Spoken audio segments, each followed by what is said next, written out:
Très heureux de vous retrouver, mesdames, messieurs, fidèles amis de l'autre journal. Voici une nouvelle semaine, un nouveau numéro. Nous allons encore parler sur ce plateau de l'actualité ici et d'ailleurs. Nous allons commencer aujourd'hui avec Pegasus. Ce logiciel espion revient dans l'actualité avec l'espionnage des journalistes et des leaders de l'opposition dans différents pays dans le monde. Nous allons en parler avec nos invités ici. Ensuite, nous allons aborder le sujet sur la CNAP. La CNAP, la Concertation nationale des acteurs politiques qui a fermé ses portes la semaine dernière. Et qu'est-ce qui s'est passé entre l'AFC et le pouvoir, le parti au pouvoir uni? Nous allons en débattre avec nos invités sur ce plateau. Enfin, nous allons parler de l'incendie qui se produit au Togo ces derniers jours, au port autonome de Lomé et partout ailleurs. Avec nous sur ce plateau pour parler de tous ces sujets, nous avons Jérôme Sossou, il est le directeur du journal Triangle des Enjeux. Jérôme, bonjour. Oui, bonjour Isidore. C'est encore un plaisir de me retrouver aujourd'hui dans le journal comme la dernière fois. Et bonsoir donc à tous ceux qui nous suivent actuellement. Merci d'avoir répondu à notre invitation. C'est un plaisir. Le second invité, vous le connaissez déjà, il s'appelle Ferdinand Haïté, il est le patron du journal L'Alternative. Ferdinand, bonjour. Bonjour Isidore, bonjour Jérôme, bonjour aux techniciens, tous ceux qui nous suivent ici et ailleurs. Merci beaucoup, merci d'avoir répondu à notre invitation. Pour ce nouveau numéro, nous allons commencer sans plus tarder avec Jérôme. Jérôme, vous connaissez ce qu'on appelle Pegasus? Oui, Pegasus, c'est ce système qu'on a mis en place pour écouter les citoyens togolais.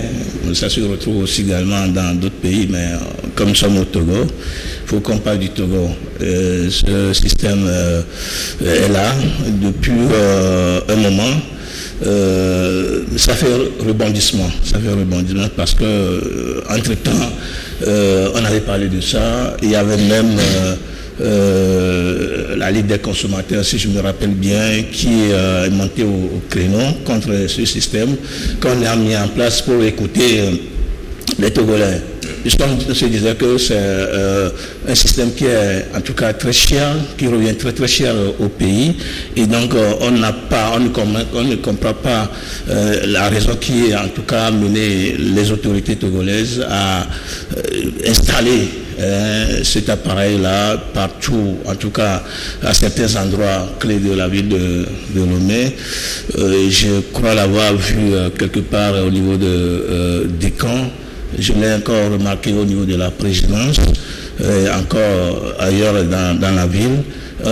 Si tant est que ce système coûte très cher, on ne comprend pas pourquoi est-ce qu'on doit l'installer pour juste écouter les Togolais. D'abord, ça viole l'intimité des Togolais. Et puis encore, nous sommes aujourd'hui dans la saison de pluie où on parle de grandes inondations. Au lieu d'utiliser cet argent pour quand même permettre aux Togolais de vivre décemment, on veut sécuriser je ne sais pas quoi, on veut écouter les Togolais jusqu'à dans leur intimité, ça fait quand même mal.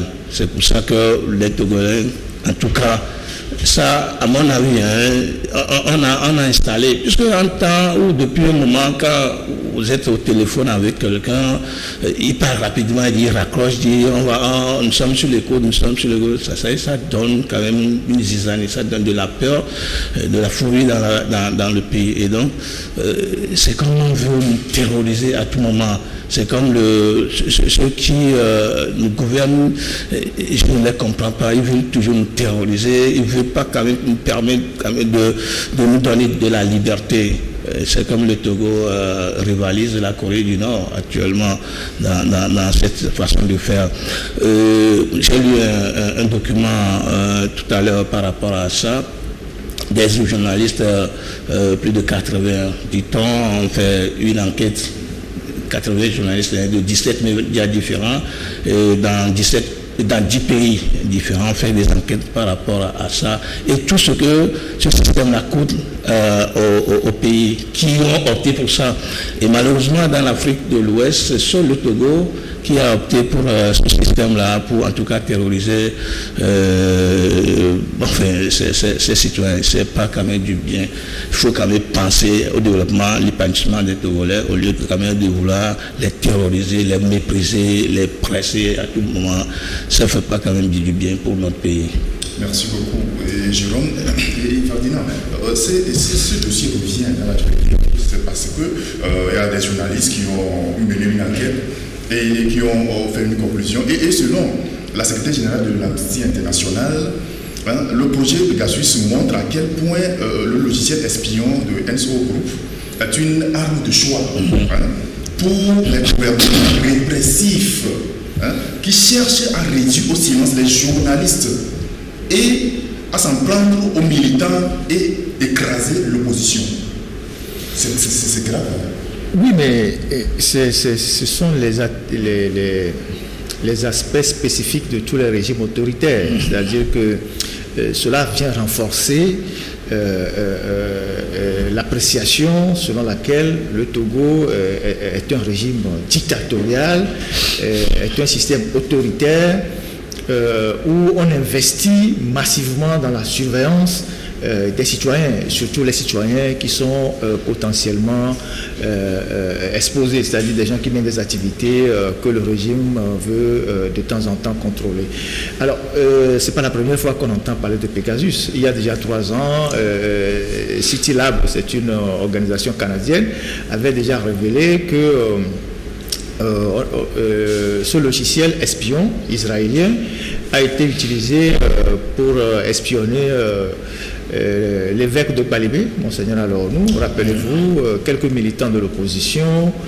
Et à l'époque, à la sortie après cette révélation, on a pensé que le régime peut-être pourrait renoncer à l'utilisation de ce logiciel-là, mais il n'en était rien. Ils ont continué par fonctionner tranquillement, comme si de rien n'était, jusqu'à ce que les nouvelles révélations là, de Forbidden Stories ne sortent. C'est un consortium de journalistes d'investigation regroupant plusieurs organes et des journalistes freelance aussi, comme on a l'habitude de le faire dans nos différents consortiums que nous connaissons pour mener les grandes enquêtes. Et donc, ils ont eu des fuites de documents dans lesquels ils ont retrouvé 50 000 numéros de personnalités politiques, journalistes, militants de droits de l'homme qui ont été sectionnés pour être ciblés par le logiciel Pegasus dans je crois, 120 pays. C'est ça, dans 20 pays plutôt, et dans 20 pays, dont 120 journalistes qui ont été particulièrement ciblés. Alors, en Afrique, bien évidemment, ce qui est étonnant, ahurissant, c'est que le Togo, par exemple, est le seul pays de l'Afrique de l'Ouest à utiliser ce logiciel-là pour espionner les gens. Quand vous voyez la carte qui a été établie à l'issue de l'enquête, vous avez 7 pays en Afrique. Donc vous avez l'Ouganda, le Rwanda, la RDC. Au Maghreb, vous avez l'Algérie, l'Égypte et le Maroc. Et en Afrique de l'Ouest, vous avez le Togo seul.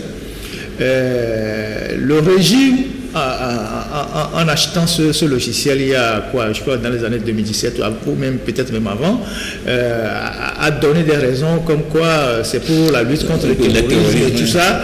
Et déjà à l'époque, les gens avaient émis des réserves parce que ça peut servir à écouter les gens, puisqu'il n'y a aucun contrôle dans le pays, il n'y a pas de contre-pouvoir. Aujourd'hui, on se rend compte que fondamentalement, ce n'est pas pour la lutte contre le terrorisme qu'ils ont acheté ce logiciel qui, je rappelle, coûte des millions et des millions de dollars. Et vous remarquez bien que les pays qui sont véritablement dans la lutte contre le terrorisme n'ont pas ce logiciel. Ils ont certainement des moyens d'écoute, mais ils n'ont pas ce logiciel-là. Alors, Pegasus, c'est pas des écoutes classiques. C'est pas comme on sait avant, on dit bon, quand vous vous appelez, on vous met sur une plateforme là d'écoute et puis bon, si vous êtes ciblé, on vous écoute. Mais Pegasus, c'est pas l'écoute classique. Pegasus, c'est un espion. C'est un logiciel espion qu'on envoie sur votre téléphone et qui prend le contrôle de tout le téléphone.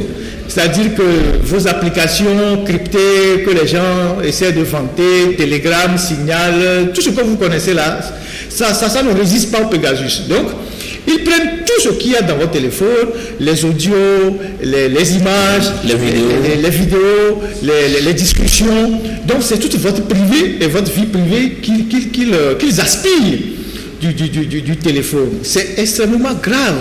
Même par rapport à notre constitution, où il y a des articles spécifiques qui disent que la communication est fondamentalement privée. Oui. Vous voyez? Et donc, ils prennent tout sur votre téléphone et celui qui a souvent utilisé ces méthodes-là pour neutraliser ses opposants, parfois même les pousser au suicide, c'est Vladimir Poutine, qui ont révélé parfois des images obscènes de certains opposants qui étaient dans des hôtels avec des filles, et ces gens ont dû se suicider. Et donc, c'est là où on apprécie en fait la nature même du régime togolais. Et dans les révélations, vous constaterez qu'il a été dit quelque part que chaque téléphone espionné coûte $25 000. C'est-à-dire que si on prend le contrôle, on affecte le téléphone de Ferdinand ou de Jérôme, pour ce seul téléphone-là, la facture c'est $25 000. Ça, c'est la prestation de service qu'il faut payer aux gens qui gèrent le logiciel. Après avoir acquis le logiciel, bien sûr, à des millions et des millions de dollars. Alors, il n'y a pas que le NSO qui fait ça. Cette société israélienne qui offre ses services à certains régimes en Afrique, mais il y a aussi comment on appelle ça, il y a une autre société qu'on appelle Mer Group, qui est ici au Togo aussi, qui a été aussi installée par des anciens officiers du Mossad, israéliens et tout ça, et Mossad, qui se sont reconvertis dans des affaires en Afrique et qui sont aux côtés des chefs d'État. Ils sont au Cameroun, ils sont au Togo, ils sont aussi à Lomé. Donc, vous voyez très bien que c'est plusieurs groupes qui sont là et qui nous surveillent, et qui ne surveillent pas que nous, des journalistes, les partis politiques, mais ils surveillent aussi des gens dans le régime. Pour celui qui veut conserver le plus longtemps possible son fauteuil présidentiel, qui joue avec le pays, qui prend le pays comme un jouet, qui utilise l'argent du pays pour acheter ce genre de choses à des millions de dollars, alors que le pays est totalement en décrépitude, les hôpitaux, les écoles, les universités n'ont pas grand-chose. Et voilà. Et donc, nous avons été, quand je dis nous, particulièrement moi, j'ai été ciblé dans cette enquête-là. Les détails vont sortir aujourd'hui, nous sommes je crois le 19 juillet. Donc ce qui a été publié hier, c'est l'enquête générale. Et maintenant, les confrères qui ont mené cette enquête-là, dont je suis en contact avec certains, vont rentrer maintenant dans les détails, pays par pays, pour démontrer comment est-ce que les journalistes ont été ciblés et leurs téléphones sectionnés, espionnés ou pas, puisque dans la base de données qu'ils ont retrouvées, il y a des numéros des journalistes togolais. Donc je sais que je suis dedans puisque j'ai été informé quelque temps avant la publication de l'enquête. Et je sais aussi que notre confrère qui vient sur ce plateau, Luc Kabaki, a été aussi, son téléphone a été aussi sectionné. Donc on attend de voir qui sont d'autres journalistes ou militants de droits de l'homme qui ont été victimes de ce logiciel espion Pegasus. C'est quand même dommage pour notre pays parce que ces genres d'informations sont des points très négatifs. Très négatifs. Jérôme venait de le dire que le Togo, c'est comme la Corée du Nord. Effectivement, c'est l'image qu'on renvoie vers l'extérieur, et quand on a un pays comme ça, ce pays n'attire pas d'investisseurs, ça n'attire pas de gens sérieux, parce que les gens vont se dire mais ce pays-là c'est quoi, c'est carrément la Corée du Nord, quoi. C'est un pays fermé où on surveille tout le monde, parce que si on arrive à surveiller les opposants, les militants des droits de l'homme, les journalistes et même les gens du pouvoir, on va surveiller les hommes d'affaires. On va écouter leurs conversations, on va demander qu'est-ce qu'ils font. Vous voyez? Et donc, c'est l'image que le Togo renvoie vers l'extérieur, c'est bien dommage. Mais voilà quoi. C'est triste que nous, des journalistes, sommes considérés aujourd'hui comme des terroristes. On prend le contrôle de nos téléphones, on nous suit à la lettre, on nous surveille, tout ce qu'on fait est surveillé. Et ça, c'est à des fins maléfiques, à des fins très... c'est-à-dire que l'objectif, c'est à la fin de vous neutraliser. C'est ça l'objectif. Et donc ça montre comment est-ce que nous sommes permanemment en danger dans ce pays. C'est-à-dire que le jour où on décide de vous liquider, c'est qu'on a tous les moyens pour vous liquider puisqu'on vous surveille partout.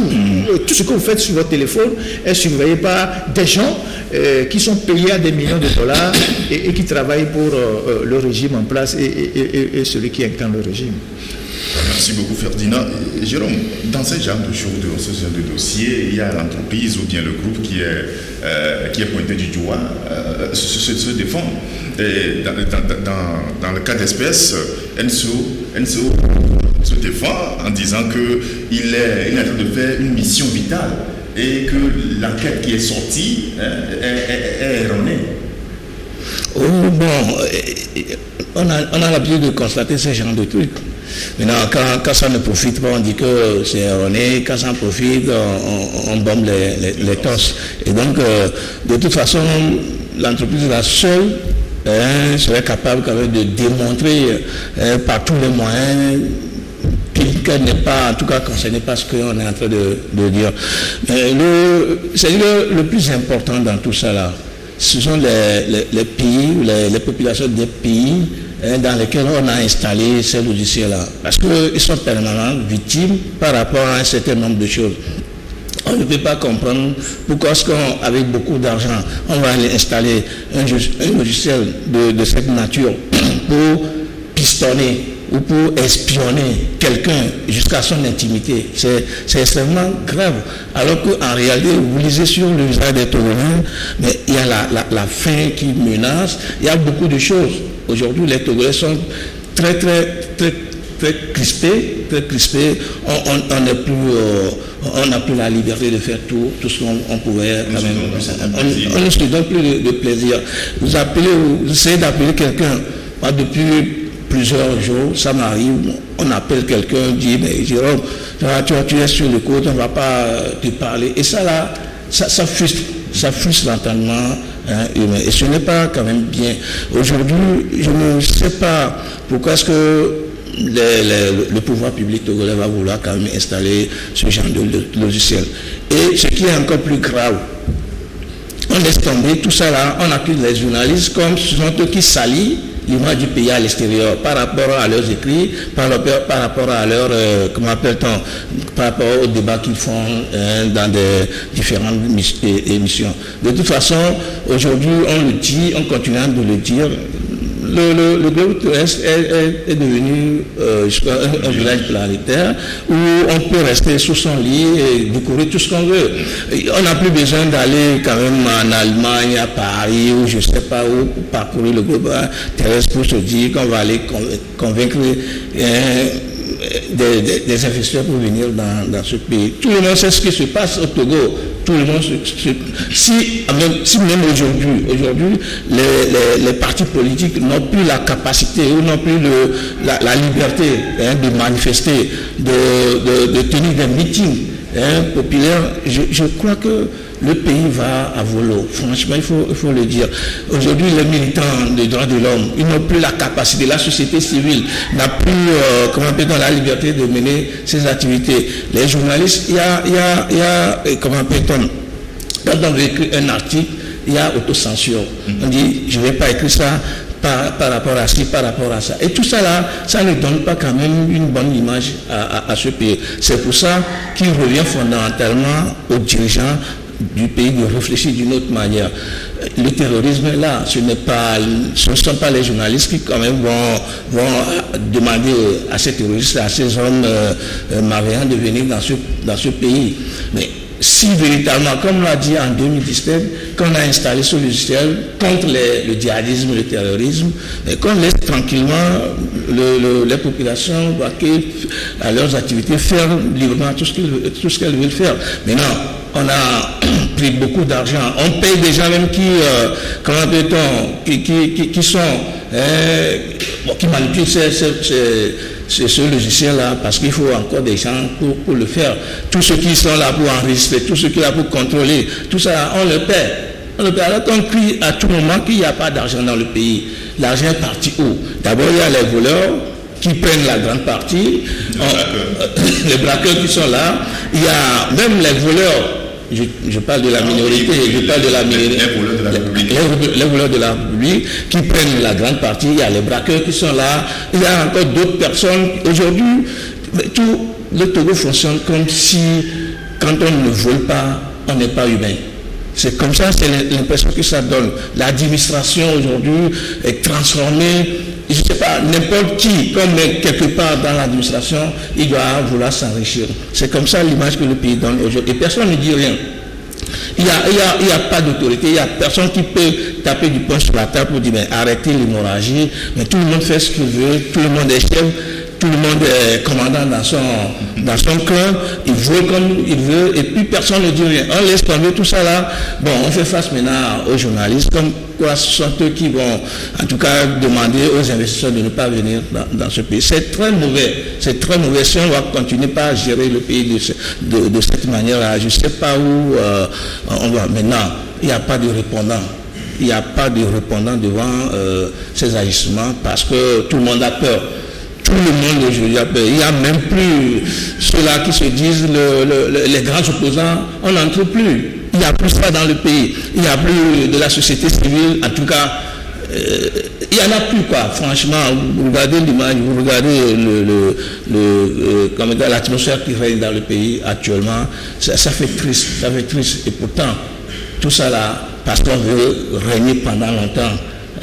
Sur la tête du pays, on veut garder le fauteuil présidentiel pendant longtemps, sans vouloir quand même permettre à ce que les gens soient libres. De toute façon, ce n'est pas une bonne image. On ne peut que, ce n'est pas même nous qui comparent le Togo aujourd'hui à la Corée du Nord. Il faut lire.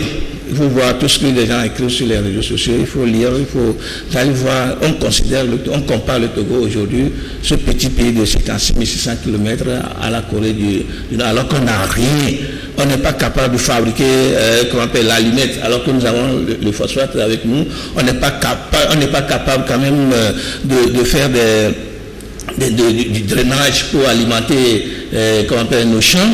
Et on commande la tomate, l'oignon des pays sahéliens qui n'ont pas de chez eux. Mais pourtant, ce sont eux-là qui nous alimentent aujourd'hui à ces années dont je parle. Et puis, c'est comme on ne veut pas réellement penser à ce pays. On ne veut pas penser à ce pays, on veut garder le fauteuil présidentiel pour le garder, et ça s'arrête là. Tout ce qui nous entoure, ça ne nous regarde pas. De toute façon, ça ne fait pas du bien pour le pays. Merci beaucoup.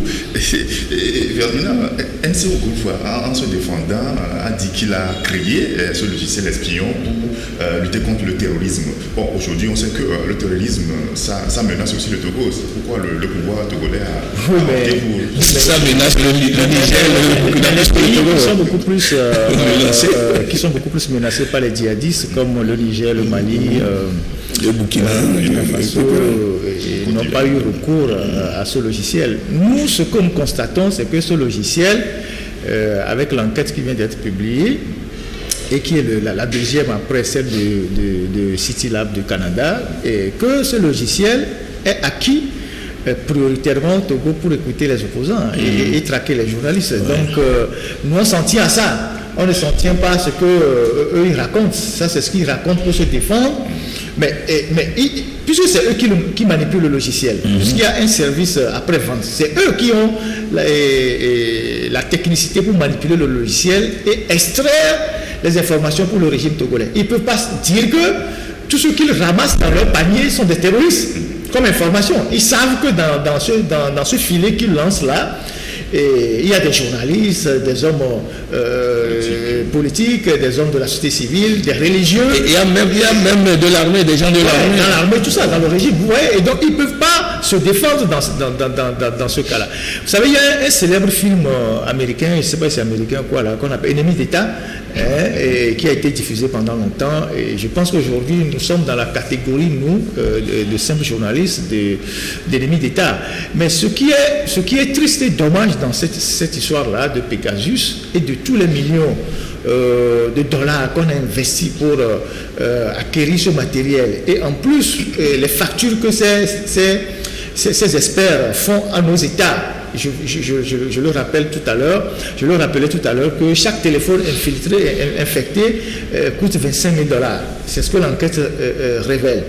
Alors, les Togolais doivent savoir que la dictature, surtout la dictature obscurantiste, non éclairée, sans vision, elle coûte excessivement cher.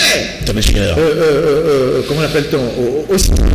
Et tout l'argent du pays qu'on devait normalement mobiliser depuis 50 ans pour faire des routes, pour construire des hôpitaux, pour construire des universités, pour des écoles modernes, des dispensaires, pour donner des bourses aux étudiants, pour donner un salaire décent aux fonctionnaires, tout cet argent est utilisé juste pour la conservation du fauteuil présidentiel par un clan, un groupe, des individus. Ce qui fait qu'en réalité, nous avons beau être un pays très riche, assis sur des ressources minières, nous avons des atouts, mais nous sommes toujours en retard par rapport aux autres pays. C'est ça le fond du problème. Et c'est la raison pour laquelle, fondamentalement, il doit y avoir un changement dans ce pays avant d'amorcer un décollage dans tous les cas. Vous avez vu. Vous voyez très bien que tous les pays qui n'utilisent pas Pegasus sont en train d'évoluer. Le Bénin est en train d'avancer, le Ghana est en train d'avancer, même le Niger. Tous ces pays, le Burkina, nous ont dépassés. Mais ils n'utilisent pas Pegasus pour écouter leurs citoyens. Ils investissent tout cet argent dans les infrastructures modernes. Pendant que nous, on investit cet argent, ces milliards, dans la conservation du pouvoir. Que le pays tombe en lambeaux, que les routes se dégradent, que les hôpitaux n'existent plus, que les scanners n'existent pas, que des incendies se déclenchent partout, que les inondations se passent à la moindre plus. Ce n'est pas le problème du système. Je ne sais pas si vous voyez. Tant qu'on est assis sur le fauteuil présidentiel et qu'on est sûr de le conserver, tout le reste n'a pas d'importance. Vous voyez. Et donc les Togolais doivent comprendre que, quelles que soient les tendances que nous sommes, que tu fasses la politique, que tu ne fasses pas la politique, tu dois comprendre que le retard de ce pays est lié à ce système autoritaire, obscurantiste, parce qu'il y a dans d'autres pays des dictatures éclairées. Quand tu prends le Rwanda par exemple, c'est une dictature éclairée. Et aussi ils ont Pegasus. Mais ils développent le pays. Mais le Togo, eux, ils mettent tout dans la conservation du pouvoir. Parce que l'objectif de l'acquisition de ce matériel espion, ce n'est pas pour lutter contre le terrorisme. C'est pour surveiller tous ceux qui convoitent le pouvoir de quelqu'un. C'est pour s'assurer qui sont les gens qui sont là, qui concoctent des plans pour prendre le fauteuil présidentiel. C'est le premier objectif. Maintenant, le reste, on peut essayer de servir des histoires aux gens. Alors, moi, je voulais rappeler aux gens qu'il ne faut quand même pas paniquer. Il y a eu des pays où les dérives sécuritaires étaient plus fortes que le Togo. L'Égypte d'Ossini Moubarak, à un moment donné, a atteint un niveau où l'emprise sécuritaire sur le pays dépassait tout entendement. Le Soudan de El-Béchir était arrivé à un niveau où on ne pouvait plus rien faire dans le pays. Vous êtes surveillé. La Gambie de Yahya Jammeh.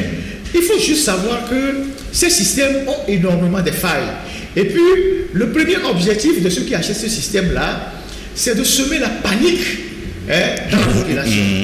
Et même au temps où on n'avait pas les Pegasus, tout ça, on disait que bon, il y avait les écoutes classiques. Quand tu appelles quelqu'un, il commence à paniquer.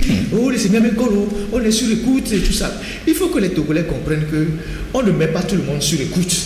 Il n'y a pas un système qui permet de mettre tout un pays sur écoute. Même en France. En France, les écoutes téléphoniques, qui sont parfois même autorisées par la justice et tout ça, reviennent très cher au ministère de la Justice. Parce que c'est beaucoup d'argent.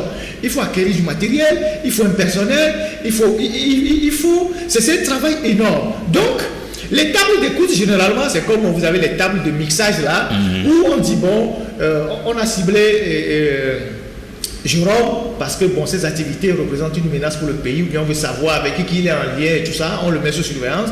On met son numéro dans le système, et si au bout de 2 mois, 3 mois, on ne recueille rien, on l'enlève. On met quelqu'un d'autre. Donc, c'est des systèmes de ciblage. Vous voyez. Et donc, ce n'est pas tout le monde qu'on écoute. Mais l'objectif du dictateur, c'est de semer la panique dans la population en faisant croire que tout le monde est sur l'écoute. Donc, ce message passe parfois. Et les gens paniquent. Quand tu appelles quelqu'un au téléphone, on dit on nous écoute, fais attention. Et quand il entend un petit bruit dans son téléphone, il dit alors qu'il n'en est absolument rien. Je ne sais pas si vous voyez. Maintenant, quand on revient sur Pegasus, Pegasus aussi, ce n'est pas une écoute généralisée. C'est pour ça qu'on parle de sectionner les numéros et les cibler. Vous voyez les deux mots. C'est un ciblage. Ce n'est pas un dispositif qu'on a mis dans le pays et on quadrille tout le pays, on écoute tout le monde. Non, il faut cibler parce que les capacités même du système sont limitées. Donc il faut cibler certains. Je ne sais pas si vous voyez. Et donc il ne faut pas paniquer. Il ne faut pas paniquer.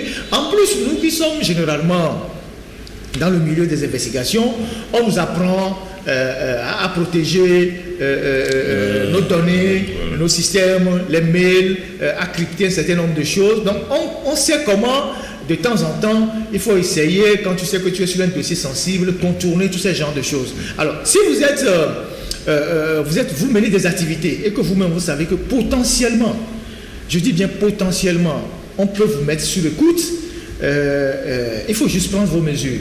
Les téléphones Android qui font aujourd'hui notre fierté, ces genres de téléphones que tout le monde est content d'avoir, iPhone 11, iPhone 12, Samsung et tout ça, c'est bien, c'est la technologie, c'est l'avancée du monde, mais en même temps, c'est des armes très dangereuses, c'est des trucs dangereux que nous avons dans notre main. Parce que si vous ne faites pas attention, parce que nous faisons tout aujourd'hui sur nos téléphones, les gens vont jusqu'à partager leurs intimités, tout ce qu'ils font sur leur téléphone. Si on prend le contrôle de votre téléphone, on prend tout. On vous arrache tout et vous n'avez plus de vie privée. Le jour où quelqu'un vous menace de diffuser un certain nombre de vos informations, pour ceux qui sont faibles psychologiquement, vous n'avez d'autre choix que de vous suicider.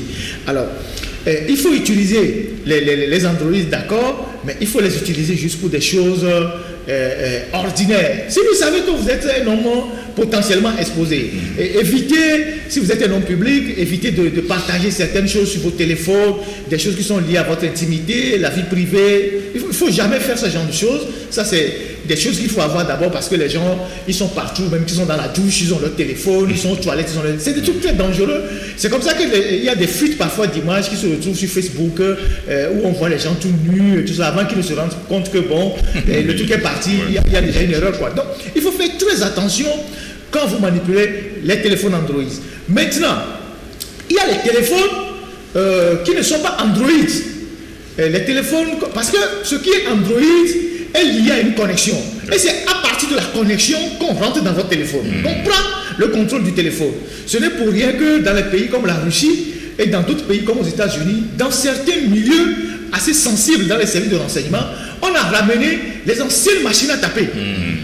Je ne sais pas si vous voyez, les anciennes machines à taper, on n'utilise plus les ordinateurs parce que les fuites de données, les attaques des hackers font qu'il y a des fuites de documents. Donc on est retourné dans certains services de renseignement comme le FBI, le FSB, tout ça, on est retourné à la machine à taper. Donc vous êtes sûr qu'aucune information ne fera l'objet d'une quelconque fuite ou d'un piratage. Alors, allez à Décon ou allez au TP3, achetez les téléphones ordinaires, les 3310. C'est ça, c'est ce téléphone d'ailleurs, même 3310, que Ford même utilisait avant. Et donc vous utilisez les 3310, ou vous utilisez un téléphone que vous achetez à Décon à 10 000, vous prenez une puce, vous pouvez prendre une puce au nom de quelqu'un. Et puis, si vous avez généralement des informateurs ou des gens avec qui vous conversez, vous appelez, et puis bon, voilà, personne ne suit ce truc-là. Et vous appelez, vous raccrochez, et puis bon, voilà. Et ce téléphone, il est là. et personne ne sait ce que c'est. Très sécurisé. Et le régime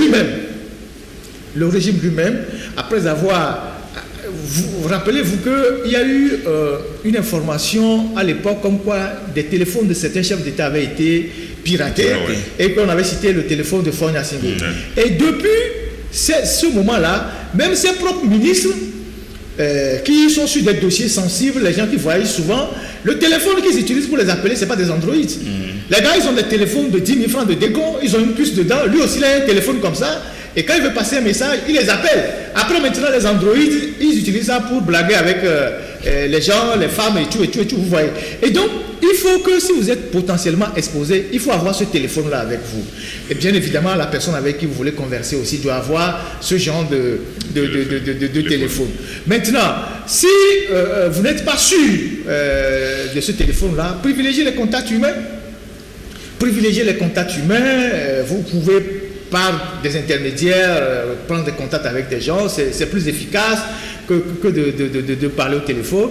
Mais il y a forcément une nécessité de ne pas trop faire confiance à votre téléphone Android et de ne pas faire tout ce que vous voulez sur votre téléphone Android. Il y a des gens qui stockent tout sur leur téléphone, même quand ils mangent, même quand ils sont dans leur chambre, même quand ils sont avec leur femme, même quand ils sont avec leur maîtresse, pour faire le petit show. Le jour où on vous prend ce téléphone-là, c'est que vous êtes mort. Donc les gens ne savent pas que ce qu'ils ont dans la main, c'est à la fois quelque chose utile, mais qui est aussi dangereux aujourd'hui dans le monde dans lequel nous vivons. Et donc, il faut aussi protéger les mails, parce que nos mails sont dans nos téléphones aujourd'hui. Et aujourd'hui, c'est avec les téléphones que nous utilisons nos mails. Non? Une fois que vous sécurisez le téléphone, vous sécurisez aussi le mail. Donc voilà, il ne faut pas paniquer, il ne faut pas...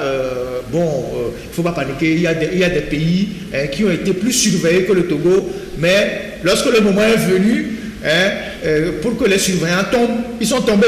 Je ne sais pas si vous voyez, ils sont tombés, ils ont fui quoi. Vous voyez. Et donc, il n'y a pas lieu. Mais il est important que, avec ce qui se passe là, la classe politique togolaise réagisse.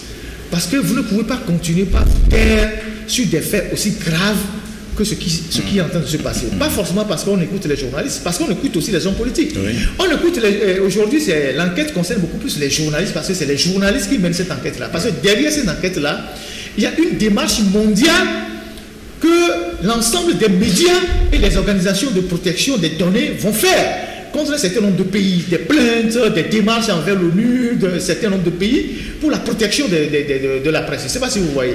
Et donc, c'est pour ça qu'on est focalisé sur la presse. Mais ce logiciel permet aussi d'écouter les hommes politiques. Ça permet d'écouter les acteurs de la société civile. Ça permet d'écouter les religieux qui sont plus ou moins menaçants pour le régime. Ça permet maintenant d'écouter en grande partie les gens du régime même. Militaires, barons, tout ça, pour savoir s'ils sont loyaux, s'ils ne sont pas fidèles, s'ils concoctent des choses contre le prince et son fauteuil et tout ça. Et donc, dans un pays normal, les organisations des droits de l'homme, les organisations des consommateurs, les partis politiques, les gens doivent dénoncer ça et exiger que ce logiciel soit retiré du pays parce que c'est contraire même au dispositif de notre constitution. Mais vous allez voir, ça va passer comme si de rien n'était. Et puis bon, demain les gens vont venir vous dire que non, que voilà, eux ils sont dans des discussions, on ne veut pas leur donner si c'est leur préoccupation ça. Mais ce qui menace la vie des citoyens tous les jours, y compris eux-mêmes leur propre vie, vous ne les verrez jamais engagés, suffisamment remontés pour savoir pourquoi demander des comptes au gouvernement et demander même les comptes. Les fonds qui ont servi à acheter ces logiciels-là, ça vient d'où? Pourquoi est-ce que c'est budgétisé? Parce que le rôle d'un opposant, c'est de regarder comment les deniers publics du pays sont gérés. Et je ne sais pas si vous voyez, d'où viennent tous ces milliards qui ont servi à acheter ce logiciel. Comment ces Israéliens sont payés? Qui les paye? L'argent vient d'où? Quelle est la société d'État qu'on sacrifie pour les payer? Quelles sont nos mines qu'on sacrifie pour les payer? Parce que derrière ça, il y a des conséquences. Il y a la pauvreté, il y a le manque de matériel dans les hôpitaux, il y a les bourses des étudiants qui ne sont pas augmentées, il y a les SMIC qui n'ont jamais augmenté, il y a la vie chère. Donc, à partir de ce scandale-là, on peut demander des comptes au régime sur toute la ligne. Mais vous allez voir, bouche cousue, les gens vont faire comme si de rien n'était, et puis bon, voilà, la vie continue, et c'est bien triste pour notre pays. Et donc, moi je pense que grosso modo, il ne faut pas trop paniquer. C'est vrai que nous sommes exposés. Moi, je ne me fais pas d'illusions. Et je ne suis pas naïf pour croire que dans ce pays, je ne ferai pas l'objet de ciblage. Je ne sais pas. C'est-à-dire que si je le dis, c'est que je suis vraiment un gros con ou un idiot.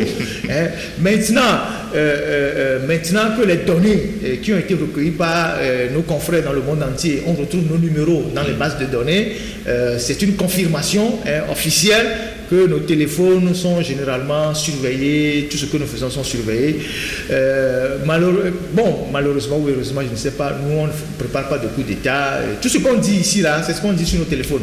C'est-à-dire qu'on ne dit rien d'autre que ce qu'on dit ici. Donc il n'y a pas matière à s'inquiéter. Mais c'est flippant. C'est flippant pour nous les journalistes parce que vous avez vu comment ce journaliste a été tué à l'ambassade de Turquie et même sa famille a été ciblée dans ce rapport-là par Pegasus. Et donc le coup fatal peut arriver de partout. Si vous êtes vraiment, on se rend compte que vous manipulez des dossiers ultra sensibles, vous voulez publier des choses qui sont très très sensibles, on peut vous assassiner. Et nous sommes exposés à ça tous les jours. Tous les jours, c'est-à-dire que dans ce pays, tu te lèves le matin, tu ne sais pas ce qui va arriver toute la journée, ou tu ne sais pas si le lendemain tu vas être vivant ou pas. Donc c'est dans cette ambiance-là de peur permanente que nous travaillons. Bon, heureusement que le bon Dieu veille sur nous et voilà quoi. Et c'est d'ailleurs la raison pour laquelle, lorsque, particulièrement pour mon cas, je vais en finir par là, il y a des gens qui m'invitent, qui m'appellent, qui disent que Ferdinand, on veut te rencontrer ici, on veut faire ci, et je refuse. Et ils pensent que je suis, je ne sais pas, capricieux, arrogant, je ne veux pas. Et quand nous disons aux gens, ben, si vous voulez nous rencontrer, venez à notre siège ici, c'est notre boulot, vous venez nous rencontrer ici. Ici au moins c'est sur notre territoire, ce que vous voulez dire, on vous écoute. Et quand vous faites l'objet d'invitation et que vous ne répondez pas, les gens se disent non, vous en faites trop. Or, nous sommes en train de préserver notre vie dans un environnement assez délicat et dangereux. Là, c'est juste la surveillance, c'est la surveillance par Pegasus, mais personne ne peut imaginer les autres dangers auxquels nous sommes exposés, les empoisonnements, les accidents de rue et tout. Et donc, finalement, nous, dans notre vie de tous les jours aujourd'hui, on est tellement discipliné, organisé, rigoureux, qu'il n'y a pas d'amitié. C'est-à-dire que parce que vous ne savez pas qui est qui. Aujourd'hui, ce sont les amis même qui sont plus dangereux que les ennemis. Donc, vous ne vous aventurez pas chez quelqu'un pour aller manger, vous ne sortez pas avec quelqu'un, vous n'allez pas prendre un pot avec quelqu'un, vous restez chez vous et vous faites votre travail. Et donc, quand les gens nous sollicitent parfois et que nous déclinons, il faut qu'ils comprennent que c'est pour tous ces genres de choses. C'est pour ces genres de choses, c'est par expérience que parfois nous sommes obligés de ne pas nous associer à certains événements ou à répondre à certaines invitations. Ce n'est pas par orgueil ou bien par caprice ou je ne sais pas par quoi que ce soit. Et si vous baissez la garde, vous prenez un coup et vous n'allez pas vous relever. Et donc, nous, on est vigilants à tout point de vue. Et il y a des choses que nous ne faisons pas généralement. Voilà la raison fondamentale pour laquelle on est recentré sur nous-mêmes et que, bon, on limite nos fréquentations, quoi. Merci beaucoup Ferdinand pour ce développement. Quelque chose à ajouter pour clore ce chapitre? Non, c'est juste pour dire que si il vous arrive quand vous convoque au SCRIC, la première des choses qu'on fait, on prend votre téléphone. C'est ça.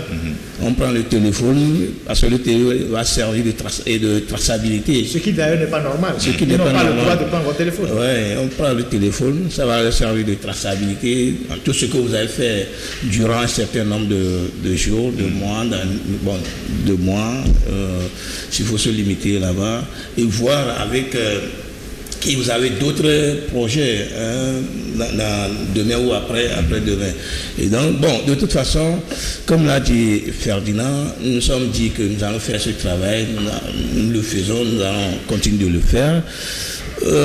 On n'a peur de rien, de toute façon, nous sommes prêts à le faire parce qu'il faut qu'il y ait certains qui se décident de le faire pour apporter leur contribution au développement du pays. Si ceux qui sont à la tête de notre pays aujourd'hui pensent rien qu'à leur fauteuil présidentiel, tant mieux, tant mieux.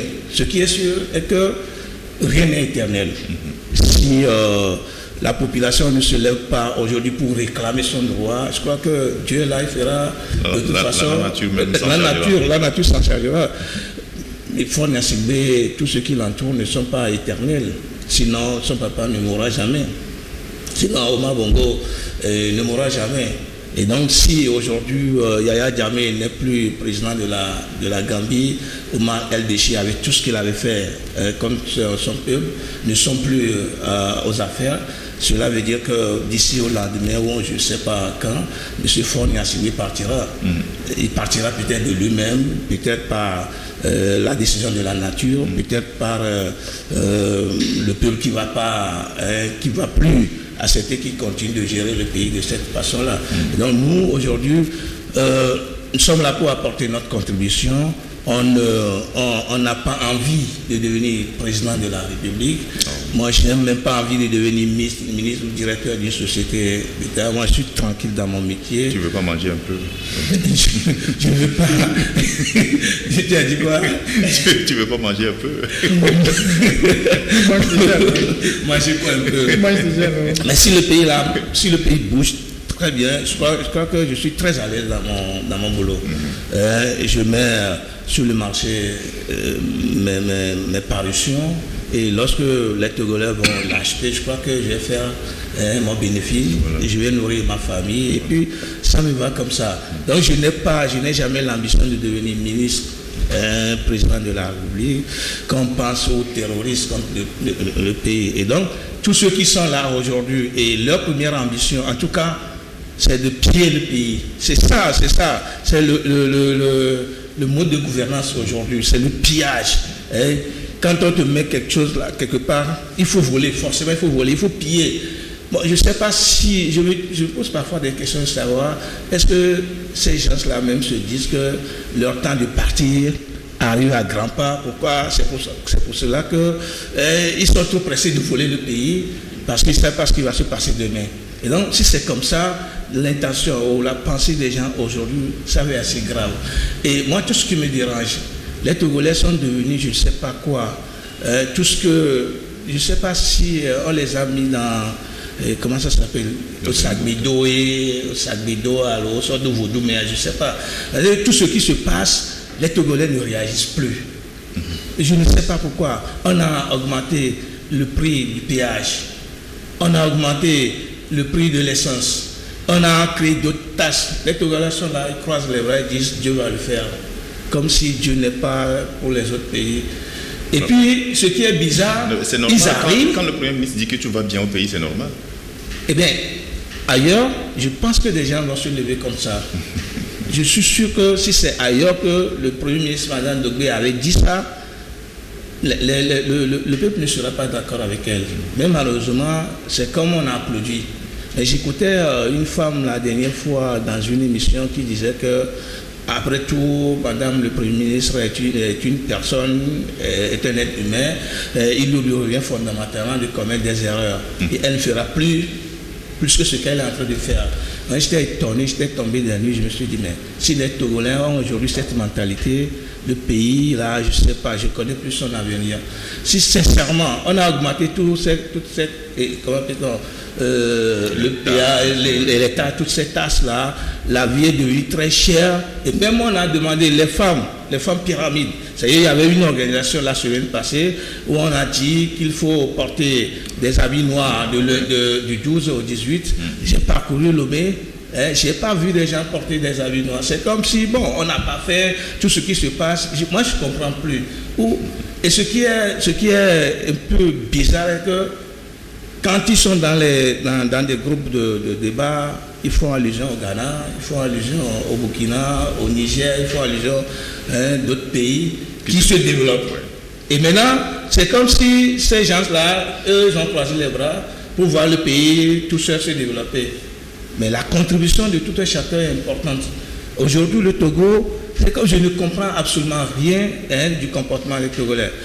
Même ceux qui te disent opposants, eux, leur première intention, c'est d'aller aux élections, c'est de gagner je sais pas quoi.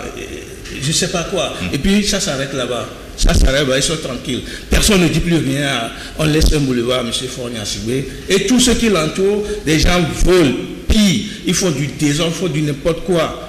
Ils envoient leurs enfants à l'extérieur qui vont demain nous gouverner et gouverner nos arrière-petits-fils. C'est assez grave.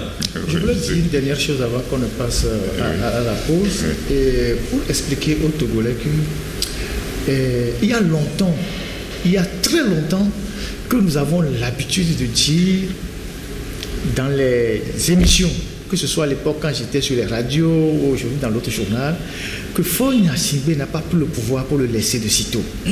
Il n'est pas là pour le laisser. À l'époque, lorsque les gens allaient sur des radios, c'était certains leaders de la société civile pour dire que accordez-lui un 3e mandat et puis après il va partir, et ce serait le dernier. On leur posait la question de savoir quelle garantie. En ce moment, on était dans la discussion sur la rétroactivité de la loi. Quelle garantie vous avez que c'est son dernier mandat? C'est lui qui vous a donné une garantie? Non. Fornia-Sibé n'a aucune intention aujourd'hui, encore moins demain, de lâcher le pouvoir. Il veut régner à vie. Donc, 2030, ils ont déjà leurs idées pour sauter la constitution, la limitation. Ils ont déjà leurs idées. Donc, c'est en achetant des logiciels comme les Pegasus là, c'est pour s'assurer, c'est des méthodes pour s'assurer du contrôle total du pays et de régner le plus longtemps possible. Donc il faut que les gens se mettent dans la tête. Il y a longtemps qu'on le dit, il y a des leaders, je ne sais pas si c'est la naïveté, c'est la complicité, les gens sortent sur les médias et disent non, lui-même veut partir, mais c'est l'entourage qui ne veut pas, et il est fatigué, c'est l'entourage. Mais je ne sais pas d'où ils sortent avec des mentalités comme ça. Je ne sais pas si vous voyez. Le gars sait que, il le sait très bien, il est humain. Il sait que le jour où il quitte le pouvoir, il y a beaucoup de choses qui vont le rattraper. Même dans sa propre famille. Ça va même commencer dans sa propre famille. Il sait que beaucoup de choses vont le rattraper. Et il redoute ça. Et donc, il est décidé à ne pas partir. Et donc, c'est la raison pour laquelle il neutralise les opposants les uns après les autres pour ouvrir les boulevards. Aujourd'hui, en face de lui, il n'y a plus personne. Et comme on le dit, je vais donner une image je sais pas, du monde animalier. Il a broyé ses opposants les uns après les autres, comme si un boa qui avale les gens un à un. Il les a fatigués au fil du temps. C'est quelqu'un qui prend tout son temps pour digérer ses proies. Je ne sais pas si vous voyez. Et donc, on a neutralisé les Edem Kodjo rapidement. Après, on a neutralisé les Agboïbo. On a neutralisé les Ninevi. On a neutralisé les Jésus-Christ dans un accord bidon. À la fin de cet accord, les Jésus-Christ se rendent compte qu'aujourd'hui, ils sont totalement fragilisés, et il n'y a plus rien. Le reliquat des opposants de 90, là, c'est les gens qui sont encore là, ils sont totalement aujourd'hui faibles, parce qu'on les a poussés parfois à rentrer dans les petites institutions, les gens ont mangé un peu, et puis les gens se sont rapidement fragilisés par rapport au régime. Maintenant, quand ils faisaient ça vis-à-vis du pouvoir et vis-à-vis de l'opposition, de l'intérieur du système, il neutralisait aussi tous ceux qui avaient des velléités par rapport à son pouvoir. On a vu comment les Bodjo ont été cassés, on a vu les Akila Boko, on a tout fait pour qu'ils ne rentrent pas au pays, on a vu un certain nombre de personnes dans le système qui ont été neutralisées. Alors tout ce système est conçu, entretenu pour conserver le plus longtemps possible le pouvoir. Et donc, nos frères togolais, si un jour l'opposant vient vous dire que Faure veut quitter le pouvoir, il faut le lapider, parce que c'est un imposteur. Je ne sais pas si vous comprenez ce que je dis. C'est-à-dire qu'il faut que les gens s'organisent en se disant que ce monsieur ne va pas quitter demain. Et il a tous les moyens. Aujourd'hui, il a les moyens. C'est-à-dire que sur le plan financier, il a les moyens. Il a les moyens. Et vous avez vu, faites un peu le bilan, vous allez voir tous les chefs d'État qui sont venus, qui sont partis, mais Faure est là. Et il va rester encore quand d'autres vont partir. Je ne sais pas si vous voyez. Et donc, il faut que les gens ouvrent les yeux pour comprendre ce qui se passe au Togo. Et tant qu'il sera dans le jeu des puissances, vous voyez tout ce qu'ils ont commencé par faire au Mali, au Tchad, tout ça c'est pour attirer la sympathie des puissances. Parce que quand les puissances voient ça, ils disent, ah bon, eux, ils nous servent à quelque chose. Vous voyez, ils nous servent à quelque chose. Les opposants qui veulent arriver là, on ne sait même pas qui ils sont. Quand vous les pesez, ils sont légers. Certains n'arrivent même pas à dire ce qu'ils veulent faire du pays. Donc, on préfère composer avec le sorcier qu'on a en face de nous que d'aller chercher un ange quelque part dont on ne connaît pas les intentions. Et donc, l'objectif, ou bien souvent la méthode de ce qu'on appelle la communauté internationale, tant qu'il n'y a pas du bruit dans une région, tant qu'il n'y a pas de désordre qui puisse les amener, eux, à intervenir, ou bien qui menacent leurs intérêts, ils se taisent. Qu'on viole les droits de l'homme, qu'on ne viole pas les droits de l'homme, ce n'est pas leur problème. Aujourd'hui, avec les menaces terroristes, avec la Covid, et la question des droits de l'homme est devenue une question subsidiaire pour toutes les puissances.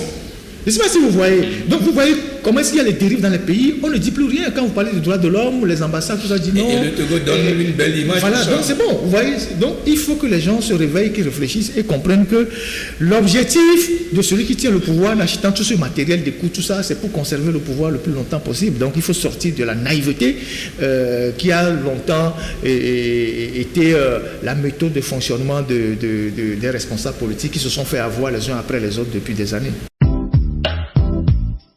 L'Institut technique de l'informatique et de la communication, Aldus, l'expert en formation médias et communication, assure votre formation en assistance de direction, organisation matérielle et administrative, secrétariat et comptabilité avec le logiciel Sage Sahari.